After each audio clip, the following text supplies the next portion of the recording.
আমাদের পুরুষদের একটা গুণ আছে, আমরা চুপ থাকতে পারি, ঠিক না? তারা কিন্তু 1 মিনিট চুপ থাকতে পারে না। উদাহরণস্বরূপ মনে করেন আমি ফরিদপুর থেকে আসছি, আমরা যদি বাসের ভিতর 2 জন অপরিচিত পুরুষ থাকি, আমরা যদি চেষ্টা করি যে আমরা কেউ কারোর সাথে কথা বলবো না, আমরা চুপচাপ ঢাকা পর্যন্ত যাবো, এটা কিন্তু আমরা পুরুষরা পারবো, ঠিক না? আর 2 জন নারী যদি হয়, এটা তাদের দোষ না, এটা তাদের ওই নরম স্বভাবের একটা গুণ আর কি। 2 জন নারী যদি পাশাপাশি বসে, 1 মিনিট যাওয়ার আগে আপনি কোথায় যাবেন, কোথায় বাড়ি, এই যে গল্প শুরু করে দেবে, গন্তব্যে পৌঁছাইতে পৌঁছাইতে তারা 2 জনে একদম পরাণের বান্ধবী হয়ে যাবে।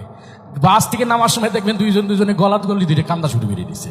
তো এটার দোষ না, তাদের গুণ, কিন্তু তারা চুপ থাকতে পারে না এক মিনিট। কিন্তু এই নারীবাদীরা তো কোনো সময় এটা মানতে নারাজ, তো তারা একবার আন্দোলন করতে আসে নারী দিবসে, এরকম একটা মঞ্চে যে বক্তব্য দিচ্ছে সেও নারী, অডিয়েন্সে যারা আছে তারাও নারী।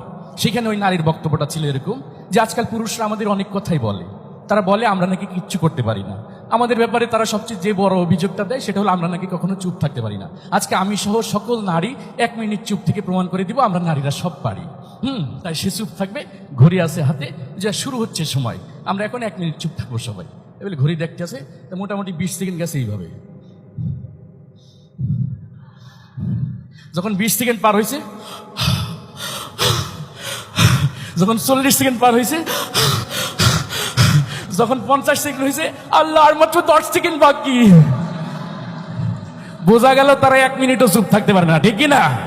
তার মানে সৃষ্টিগতভাবেই আল্লাহ রাব্বুল আলামিন পুরুষ আর নারীকে আলাদাভাবে বানাইছে। এই কারণে তারা যতই আন্দোলন করুক আর মিছিল মিটুক করুক, কখনো পুরুষ আর নারী এক হইতে পারবে না, ঠিক কিনা বলেন? তাই যে সমস্ত নারীবাদীরা আমাদের মা বোনদেরকে সমান অধিকারের নামে ঘর থেকে বের করে বেপরদা বানাইতে চায়, ওদেরকে আল্লাহ তাআলা না সঠিক বুঝ দান করেন, আমাদের মা বোনদেরকেও যেন আল্লাহ তাআলা হেফাজত করেন। সবাইকে ধন্যবাদ, অগ্রিম ঈদ মুবারক, আসসালামু আলাইকুম ওয়া রাহমাতুল্লাহ।